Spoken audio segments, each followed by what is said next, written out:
Oftentimes when I'm talking to people and they're telling me about an idea that they have, I can actually see the full project before we even start working on it. Hello, dear listeners. It's that time again when we stroll through the paths of ambition, desire, and success. Welcome to the Dare to Declare podcast, where we explore the enchanting world of giant manifestors who've turned their visions and goals into the stuff of legends. I couldn't help but wonder, how do some people create the lives they've always dreamed of? Is it the magic of manifesting, the power of perseverance, or perhaps just a dash of serendipity? Well, dear friends, grab your coffee cups because we're about to spill the tea on fascinating journeys of those who dare to dream big and make it happen. Join me as we sip on success stories and ponder the ever-enticing question, can we all manifest our dreams into reality, or is it just an urban fairy tale? I'm your host, Debbie Sluice, and I'm here to guide you through the labyrinth of achievement with heart and soul. Ready to dare to declare? Let's get started. Hey, everybody. Welcome to this amazing episode. I am super excited to introduce you to Greer Frances. I have been working with this extraordinary lady for a number of months, and I'm just so excited for you to meet her and dive into all that she brings to the table. But first, I want to tell you about her. She is a creative director and branding expert with a decade of entrepreneurial experience, having founded 5 diverse businesses and supported over 100 entrepreneurs in building theirs. She's passionate about helping individuals pursue the bold visions they have for their life and business. And she believes that self-knowledge paired with beautiful, aligned brand amplifies your success.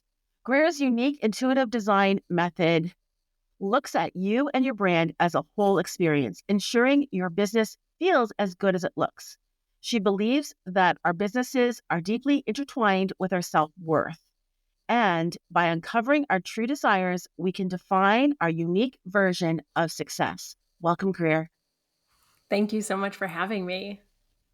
Absolutely. Yes. So let's dive right in. When I spoke with you a little while ago and invited you to be on this podcast, there were some surprising things I thought I knew. And then it's like, oh, so tell me about Chicago and about Um, where you came from. And because you're a Canadian like me, but you're in a different province, you're in Saskatchewan, correct? yes. Yeah. And then it was like, what? How does Chicago fit into all that? Well, yeah, me and my boyfriend just went on a trip to Chicago, and we were trying to find a place that neither of us had been to before. We've both been to New York, we've both been to LA before, and I don't know, have you watched the show The Bear yet? It's on Disney Plus. No, no. It's based in Chicago, and it's about the food industry. And my boyfriend has a lot of experience in the food industry, so we watched it. It's a really interesting show, pretty intense, but it's based in Chicago. And we started the food looks amazing there, and so we started to just look at Chicago as an option because it looked like really good food. We like food, and we started to look in the art scene because my boyfriend is also an artist and they have an amazing art scene there. The architecture is amazing. And so we decided, let's go to Chicago because it looks like a really great city and there's lots for us to do. And we absolutely loved it. We're raving about it to everybody, and we would definitely go back. Very cool. And so that's how I discovered that your boyfriend is an artist, but also works with you. He did work with me. Oh, okay. um, So yes, he's an artist. He has his Bachelor of Fine Arts. He's an amazing, amazing artist. And he also has some graphic design experience. And I was looking for some help a couple summers ago. And I said, well, why don't you come work for me? Let's try this out and see how this goes. So we walked into it with really clear parameters around it, that working together was not going to affect our relationship. And the moment that it started to affect our relationship is the moment we would if it started to become too much of an issue, we were going to just end that part of it because the relationship is more important. And so it started off really strong. And then I just don't think he's used to the entrepreneurial, not self-motivation, he is very self-motivated, but you have to really be able to run your schedule and really be able to motivate yourself when you don't want to sometimes to meet deadlines, and he wasn't super strong in that. So there was a couple times when I would give him a whole thing of things that I needed done. Like, for instance, I went to Hawaii on vacation, prepped 2 weeks of stuff, came back, and I was like, so how did everything go? And he had done none of it. And I was like, okay, if you were not my partner, we would not be continuing working together. So just because we're dating, it does not mean that you are allowed to just not do your job. Right, right, right. Oh, that's, well, funny and not funny, but really true and real and raw. And so, yeah, I was super curious about that because my husband and I have been married now 34 years, 30, 33, so 33 years. And I could never work for him. Like, and here's the thing though. So I couldn't work for him, but he is now working for me. Which is amazing. It is amazing. And it also shows how we've matured in our relationship and communication. And yeah, just Yeah. super curious about, setting those boundaries at the beginning, but then knowing where is that line? Like when do you, so now he's not working with you, but I assume he's Mhm. still your boyfriend, right? Yes. Okay, Yes. good, good, good. And so what was the deciding factor for that to end that part with working together? Yeah, that's a good question. It just got to the point where I needed him to be doing things, and I guess I was kind of catering to his schedule instead of what I really needed to happen in my business to move things forward. And it just got to the point where it's like, okay, this isn't really doing what I need it to do for me. And not that it can be totally one sided, because it needs to work for him as well. But I just found I was, accommodating a lot of things to what he needed.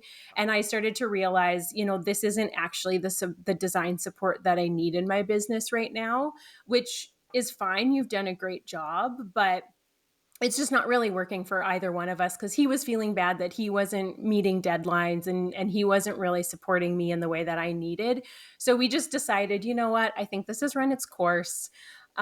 Which, it's funny because we stopped working together, and then again this last summer I was like, oh, would you want to do some work for me? Kind of the same thing. Started out really strong, and then things just petered out. And I knew what to expect more this time, but I was just like, no, okay, we're done. Like, it's fine. Let's just keep this as what it is. I could see us partnering again in the future, but he's just finishing up his education degree, so I know that's going to take a lot of time. And I think it might be one of those things, I could see maybe 10, 15 years down the road, when we've matured a little bit more in certain areas, that it works a little bit better. Oh, that's so wise. I wish I had your wisdom at your age. Like that's just really, really awesome that you discovered that. And even the learning curve from a few years ago to just like this last summer. And I get that. Like, so I have twin daughters and sometimes it's like, it's just easy. Like, I'm like, honey, can you do this for me? Like, could you do this part? And then Right. he told me like, mom, like I just want you to be my mom and not my boss. Mm. And so Mhm. it's too, it just kind of doesn't quite work, but it's just easy because I know that they can do it, but Yes. right. And so, but the other piece what I heard you say too is like initially it was, you were accommodating his schedule. And so isn't it interesting how these things that we become more self-aware? So when I read your bio, it's the Mhm. very work that you're providing others, we get to apply to ourselves. And it sounds like you did that. Yes. Yes, yeah, and I mean, that's something that I still really, struggle with, I think, is accommodating other people's schedules, especially in the work that I do, because it's so deadline driven. It's so, um I get so excited for other people and their projects and what they're building, that I can actually start to really put what I'm building second. Mm. And I'll go through spurts where I'll get really excited about things that I want to create for my business, or different things that need to happen. But it's so easy to just get wrapped up in delivering client work all the time and letting that take over. So it's still definitely a process for me. I am getting better at it, but I will say I am very good at building other people's visions and dreams, and sometimes I can put mine on the back seat. So I'm still learning that, but I get so much joy out of doing it for other people as well. So it's this balance that I haven't quite figured out yet. Yeah, yeah. Well, thank you for that honesty. I think most of us are trying to figure that out because it's never, Yeah, even if you think you've got it figured out, you're going to hit a new scenario. And as you continue to elevate your business and grow it, there's going to be that new glass ceiling, and you've got to understand yourself, go back to understanding yourself, and then, exactly. that what may be triggering you and what are some of the old defaults ways of being. So Yeah. excellent. So you and I got introduced by someone that's a mutual, like in my case, she was my coach. She's, I think, your colleague as well as a friend, Jacqueline Conway. And Yes. so I'm so grateful to that. And, thinking about connections and how the universe can link Hmm. things together and that we get to attract one another. Um, yeah, do you have any comments around that meeting? And I mean, we've worked together so well these last few months. It was just truly meant to be.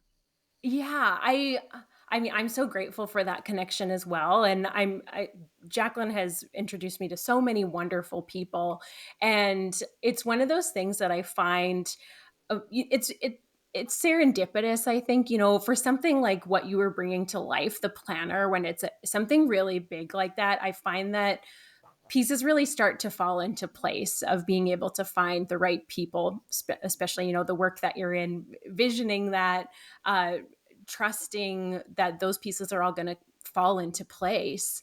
And so I think there's that part of it, that when you really have your mind set on creating something, that you start to pull the right people in.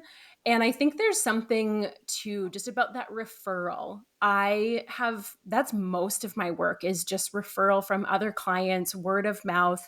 And it's amazing because generally, when somebody else who is, just an amazing person doing amazing things in this world, they're going to introduce you to people that are also creating and producing these amazing projects. So I think it's something that's just so wonderful to have those connections and to be able to do good work that people really want. They feel like they can trust you to recommend you to other people. And I think that's one of the big things that I really feel so grateful for, and I just have a lot of confidence in that, because other people have confidence in me. And I really appreciate that they're willing to trust me to be like, this person's creating something, and I think you'd be the perfect person to help them.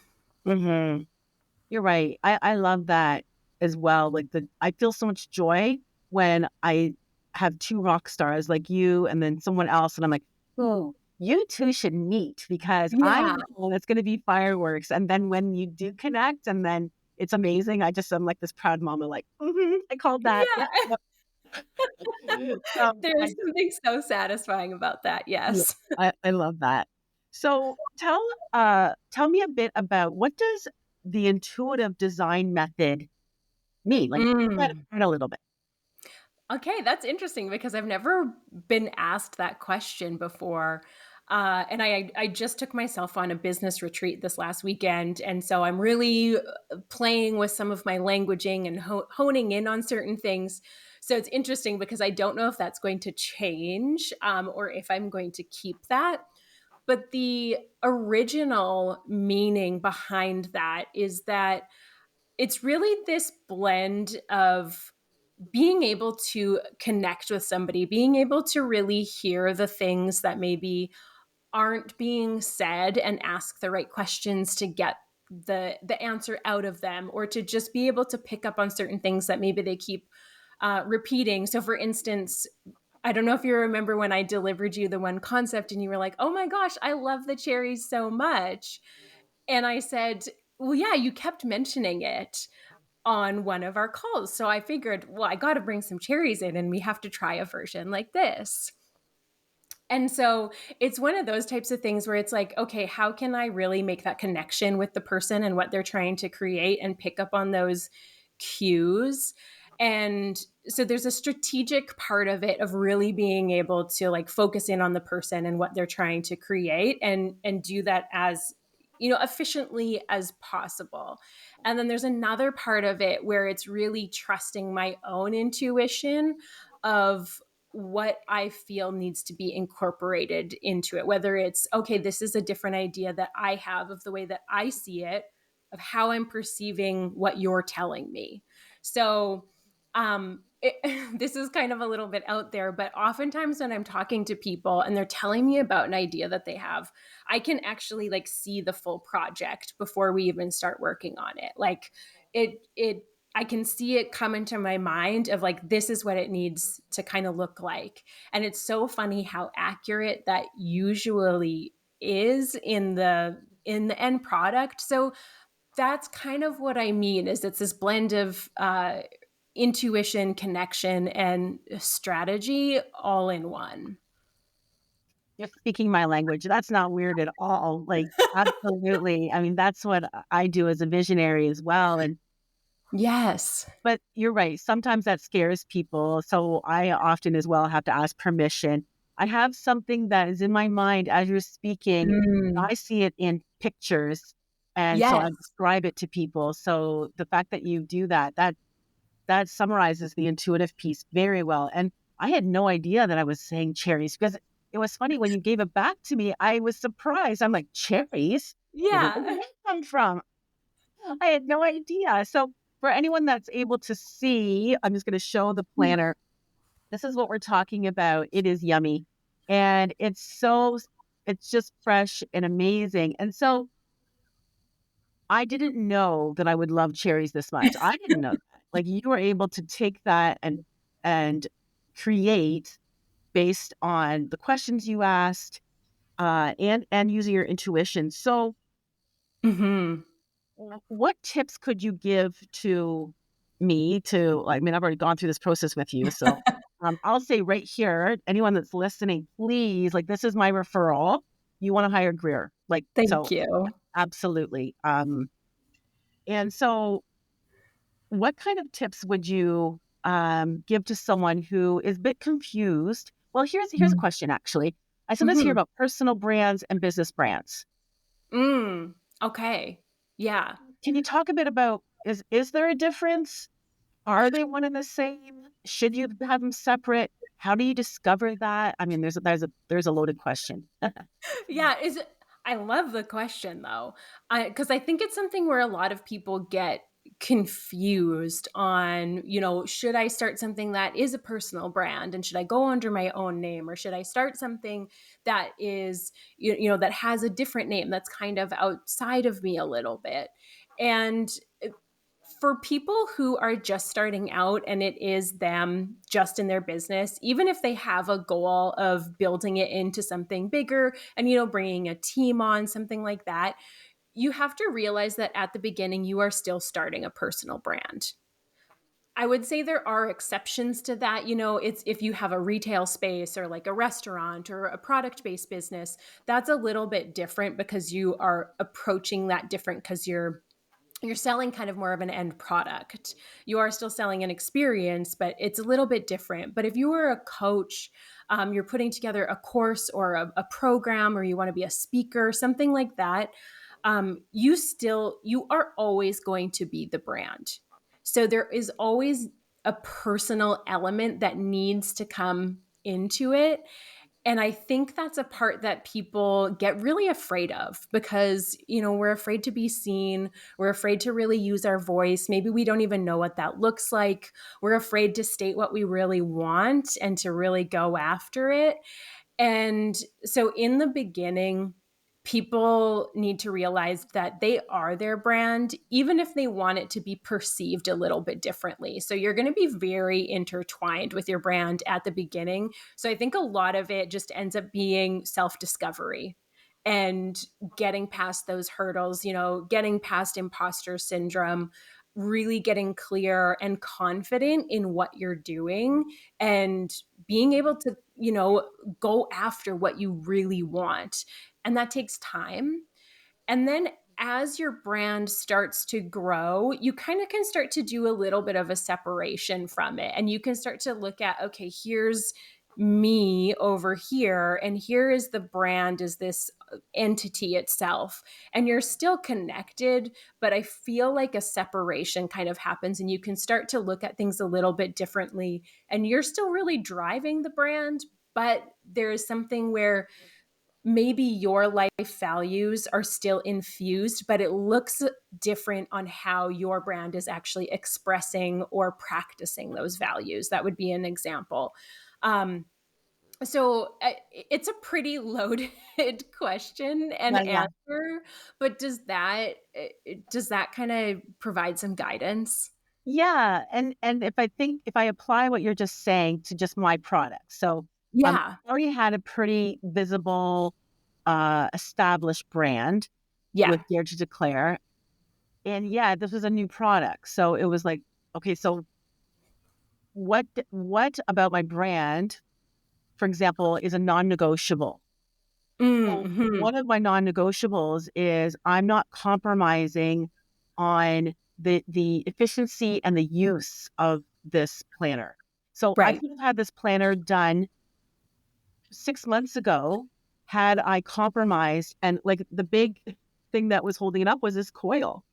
And I'm like, this is a Right. non-negotiable. Like otherwise I could have just gone to Amazon, had them print it and just be like a bookbinding. But I was like, no, Yes. the big coil is a non-negotiable. And then, there was some other things that I'm like, I want it to be hardcover. And then all the quotes. So I want it to be Mhm. personalized. So it's not just something that you could purchase from a company in China, that it's just like a, run-of-the-mill kind of planner. I wanted it to be very much aligned with my brand so that it's got Yes. some scripture in there, like it's got faith references, but it's not a Christian planner, but very much like on brand. So that's something that I was so appreciative that you walk shoulder to shoulder with me on that. Mm. Because Thank sometimes, you. like I said, I didn't really know what I didn't know. Mhm. So you brought that forward, like, what about this? And then I love that you presented me visuals so that I could say, oh, I love that, or can you move this? And yeah, I'm just so proud of what we've created. And I just can't, like, we're so close. So by the time this airs, I know it'll be on Amazon and ready Yay! for the world. So yeah, we have over 100 people already on the wait list, which is super exciting. Amazing. Had you ever done a planner before? I think I didn't think so. No. No. So I gave you the scope of the project, and what I loved was you were like, I said, "Can you do this?" And you're like, "Yes." Where does that confidence come from? It's so funny because I feel like I've always had that. It's although I would not call myself, I would say now I'm becoming more of a confident person, but there's definitely been periods in my life where I had very little to zero confidence. And the one thing that has always stayed true for me is that I will say yes, even if I don't know how to do something, because I am confident in my persistence and my puzzle solving abilities to be able to figure it out. Like, I know if it's something that I don't know how to do, I will teach myself how to do it. And I don't care how long it takes, I will figure it out. So at this point in my career, there was things that that I've said yes to in the past that I probably had no business saying yes to, but I did anyhow. And great decisions, but looking back, I'm like, wow, that was really overconfident of me. But now I have relaxed into that part of me so much that I know that I can just say yes to it, and it's going to be relatively easy to figure out. And so I've done lots of print pieces and larger print pieces before. So the planner, I was like, ooh, this is a new challenge. This is something that I haven't done. It's also something that in the past, it was a project that I had thought about doing for myself. And so it's one of those things I find that I get to vicariously live through my clients sometimes and the projects that they bring, which is so much fun for me. So it was one of those things, it was just like a no brainer that I was like, oh my gosh, yes, this sounds amazing. This is so exciting. I am on board and we'll figure this out. Well, I always felt like I was in great hands, Good. and that you were persistent, which is a quality I admire. So I'm curious what you are reading right now. What are you learning about? What are you reading? Or maybe it's just Oh, so I got really into audiobooks this summer. I didn't think I was an audiobook person, but I have a dog. I take her on 2 walks a day, and I love listening to audiobooks, it turns out. So, right now, I'm actually listening to a book called Good Energy. I am forgetting the author right now, but it's all about just feeding our bodies with the proper nutrition to be able to help our cells produce good energy. It's a really fascinating book, very scientific. But I find that something for myself. I've started to notice like my energy just isn't as good as it could be.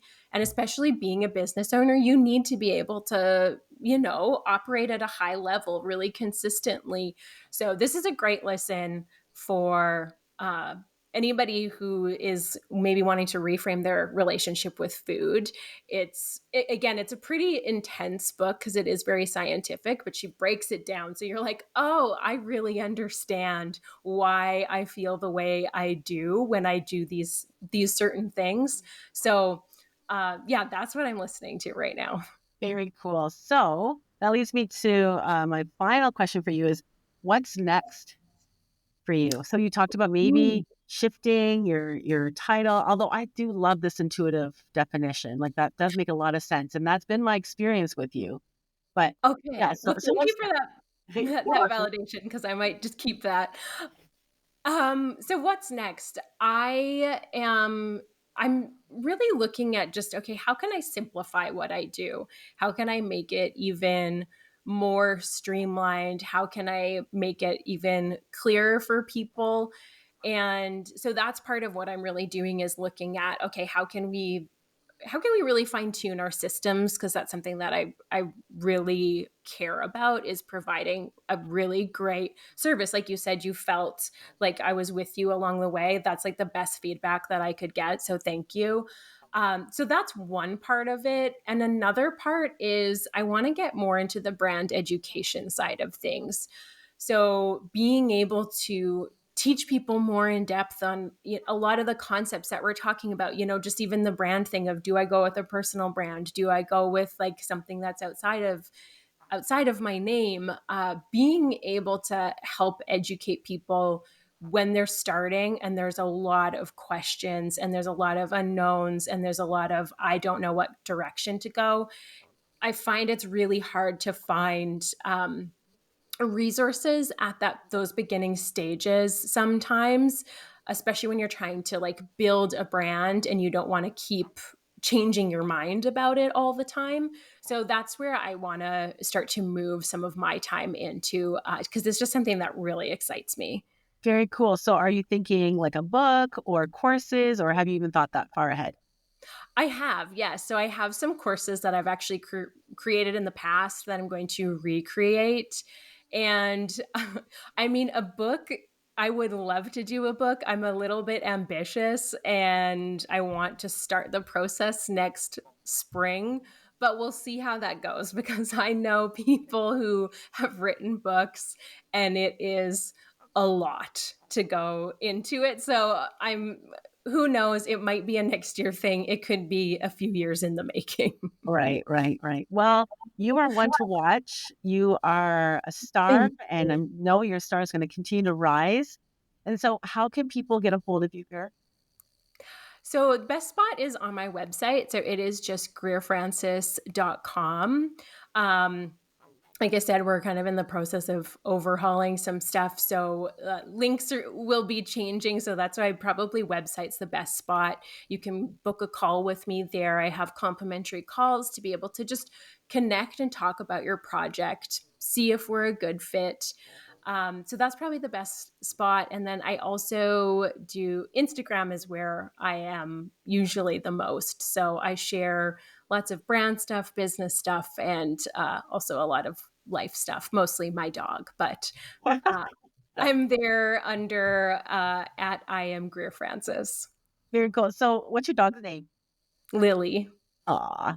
So is there anything that, I mean, we've covered some ground here today, but is you're like, oh, she forgot to ask me this. Is there anything that else that you'd like to share? I mean, you've asked such great questions. I think the one thing to just leave people with is that if you have an idea that you want to bring to life, to just start the process. I know it can feel really daunting, whether it's a project like a planner that you've been dreaming up, or whether it is, starting your business that you've been thinking about. It's one of those things that can feel very overwhelming because there's so many parts to it. And so I think the thing is just to slowly start. Just reach out and have a conversation with somebody or sign up for a course, just taking some sort of action towards the idea slowly, a little bit every single day or every single week, whatever you can fit in, just starts to make it feel more real. And it's about keeping that excitement going. And once you're in the momentum of it, it's one of those things that there's just nothing else like bringing an idea to life. When you can actually hold that planner in your hands, like how good does that feel? For sure. You're making me think about how my business started. And I think people make a mistake and bring in the personal brand later. Like they get Mm, to the mechanics of things like, oh, I need to have a website or I need to, and yeah. so I'm thinking like they should be talking to you like right away. And then in tandem, working with other professionals who could do some of the other work. But if I think about my process, I didn't know you then. This is going back 6 years ago, but Yeah. where I went and had my website done and I had no business, like I couldn't even have a business. I'm just like, I don't know, but it's going to be Yeah. amazing. That's honestly what I said. I don't know what I'm Yeah. going to do, but it's going to be awesome. And I'm like, okay. It's a great attitude. Yeah, it's very visionary, and that's just how I do things. But I would say, I think for you too, like I'm wondering, should people just come to you and start to get these things flushed out because it's so much more than colors, and so that Yeah. as you're making decisions about their website, about even their programs, about like who their avatar, like all that, you can start them off on that. Is that true, or are you further down in the process? Yeah, no, well, it's I've been at this for so long that we kind of like covered like the full gamut.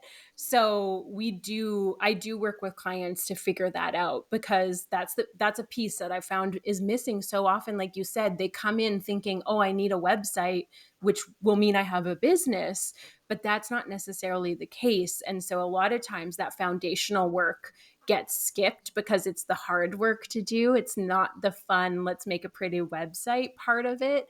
But it's so important to figure out those building blocks first so that when you go to build a brand, to build a website to produce products, like you gave the perfect example with your planner, these things that you are have a non-negotiable about so that everything you're producing is aligned and you're not ending up at the end of a project going, wow, I just sunk a bunch of money into this and I really wasn't clear on what I wanted and now it's completely changing. So you nailed it there, like starting those conversations at the beginning, which is definitely something that I love to do with people, to just help them wade through all of that decision making so that they can build a really successful brand and like build that thing that's going to be great to them because they know it's going to be, they just don't know how to bring it to life.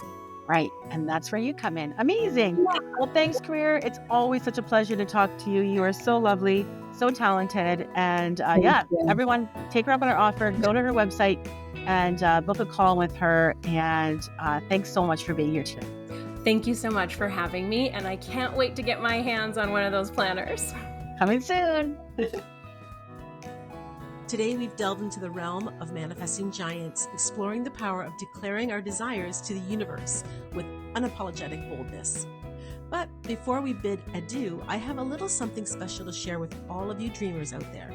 Introducing the Dare to Declare Vision Board magazine and online DIY Vision Board course, your ticket to manifesting greatness in style. Picture this. Flipping through pages filled with inspiring images, empowering quotes, and step-by-step guides to help you create the vision board of your dreams. Whether you're yearning for that spacious condo with a view or a love that sets your soul on fire, our magazine is here to guide you every step of the way. Dive deep into the art of manifesting with our exclusive online DIY vision board course. Led by manifesting expert, yes, yours truly, and seasoned dreamers. This course will teach you the ins and outs of creating a vision board that speaks to your heart and soul. So what are you waiting for? Join the ranks of the manifesting giants and dare to declare your wildest dreams to the universe. Head over to our website, debbiesluice.com, and grab your copy of the Dare to Declare Vision Board magazine and enroll in our online DIY Vision Board course today. Until next time, keep dreaming big and daring to declare, because in the world of manifesting, the sky's the limit.